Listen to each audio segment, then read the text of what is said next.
اللہ الرحمن الرحیم۔ السلام علیکم ورحمۃ اللہ وبرکاتہ۔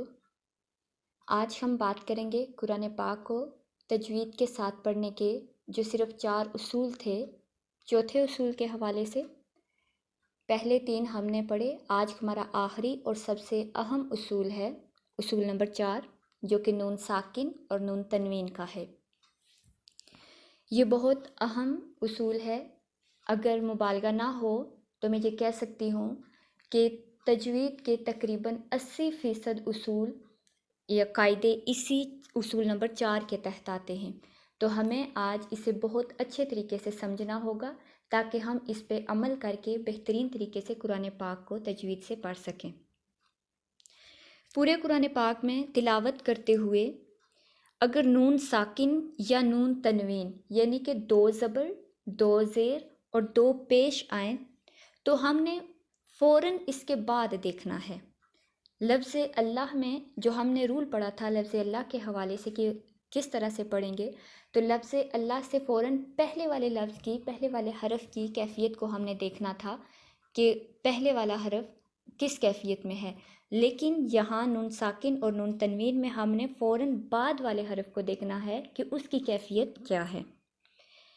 اگر نون ساکن یا تنوین کے بعد یعنی کہ 2 زبر 2 زیر 2 پیش کے بعد با آ جائے تو پھر ہم نے با کو میم سے کنورٹ کر دینا ہے، یعنی کہ میم سے بدل دینا ہے۔ جیسے اردو میں بھی ہم کرتے ہیں، لفظ ہے انبیاء، ہم لکھتے ہیں الف نون با یا الف اور حمزہ انبیاء۔ عربی میں بھی یہ لفظ ہے، لکھنے میں تو الف نون ہے لیکن جب ہم پڑھتے ہیں تو انبیاء پڑھتے ہیں، یعنی کہ نون کی بجائے ہم میم پڑھتے ہیں۔ تو ہم نے یاد رکھنا ہے کہ نون ساکن یا نون تنوین کے بعد اگر حرف با آتا ہے تو ہم نے نون کو میم سے بدل دینا ہے، یعنی کہ میم کی آواز میں ہم اسے ادا کریں گے، جیسے انبیاء انبیاء۔ اب دیکھیں نون کے بعد با آ رہا ہے تو ہم نے کیا پڑھا، انبیاء، نون کو میم سے بدل دیا۔ یہ آپ نے یاد رکھنا ہے، یعنی کہ نون ساکن اور تنوین کے بعد با آئے تو ہم نے اسے میم سے بدل دینا ہے۔ اگر نون ساکن اور نون تنوین کے بعد حرف را یا لام آ جائیں تو پھر نون ساکن اور تنوین کی آواز کو یہ ختم کر دیں گے، یعنی کہ اگر را اور لام آتے ہیں تو یہ نون ساکن اور نون تنوین کی آواز کو ختم کر دیں گے، وہاں ہم نون ساکن اور نون تنوین کو نہیں پڑھیں گے۔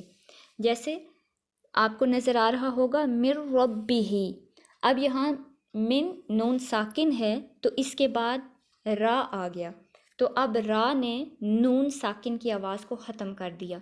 اب ہم من ربہ نہیں پڑھیں گے بلکہ من ربہ، من ربہ، میم کے بعد نون ختم کر کے ہم نے را کے ساتھ میم کو ملایا، من ربہ۔ اگر ہم من ربی پڑھتے ہیں تو یہ غلط ہوگا۔ ہمارا جو کلمہ ہے، بہترین مثال، اشہد ان لا الہ الا اللہ۔ اب دیکھیں اشہد ان لا، اگر ان لا ہم پڑھتے ہیں یعنی کہ نون ساکن ہے، اگر ہم ان لا پڑھ رہے ہیں تو یہ غلط ہے، کیونکہ ابھی ہم نے پڑھا کہ را اور لام ان میں سے کوئی بھی حرف آ جائے تو نون ساکن اور نون تنوین کی آواز کو یہ ختم کر دیتے ہیں، تو پھر ہم پڑھیں گے اشہد اللہ، اشہد اللہ الہ، ان لا غلط ہوگا، اللہ الہ یہ صحیح ہوگا۔ آگے اشہد ان محمد رسول اللہ۔ اب دیکھیں محمدن، اب یہاں تنوین ہے لیکن ہم نے ابھی کیا پڑھا کہ را اور لام، یہاں را آیا تنوین کے بعد تو اب را نے تنوین کی آواز کو ختم کر دیا، تو ہم پڑھیں گے محمد الرسول اللہ۔ محمدن رسول اللہ غلط ہوگا، محمد الرسول اللہ یہ صحیح ہوگا۔ اس کے بعد اگر نون ساکن اور تنوین کے بعد حروف حلقی میں سے کوئی حرف آ جائے، حروف حلقی 6 ہیں، ہم عین، غین، ح، خ، حمزہ اور ہ، 2 چشمی ہ یا 2 آنکھوں والی ہ، جیسے آپ آسانی سے یاد رکھ سکیں، عین، غین، ح، خ اور ہ اور حمزہ،